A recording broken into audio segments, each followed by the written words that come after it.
আর এইটা তো আমি কি বলবো গাইস, এটা খুবই খুবই খুবই কম প্রাইসের মধ্যে পেয়েছি।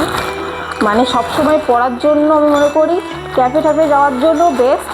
তোমরা দেখতে পারো দুটো একসাথে দুটো পেয়েছি আমি, মানে 200 টাকার মধ্যে দুটো জুতো, 200 টাকারও কম, মানে খুবই কম প্রাইসের মধ্যে আমি পেয়েছি দুটো। আর এগুলো যেন কী বলো তো, ক্যাফে যাওয়ার জন্য সবথেকে বেস্ট। ক্যাফে বা কোথাও বাজারে গেলাম, কোথাও ঘুরতে গেলাম, বেশ সব জায়গায় তোমরা পরে যেতে পারবে।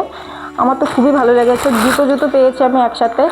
আর তোমরা যদি এই লিঙ্ক যদি চাও তাহলে লিঙ্ক বলে কমেন্ট করো ইনস্টাগ্রামে, আর নাহলে পিপি বলে কমেন্ট করো। আর যদি ফেসবুক থেকে দেখো তাহলে তোমরা লিঙ্ক দেখো, আমি কমেন্ট বক্সে দিয়ে দিয়েছি। সত্যি খুবই সুন্দর এসছে। এই একটা দেখো, আর একটা দেখো, এই যে তোমাদের খুলে দেখাচ্ছি। দুটোই খুব সুন্দর এসছে। আমি বারবার বলছি দুটো জুতো মাত্র 200 টাকায় পেয়েছি, খুবই সুন্দর।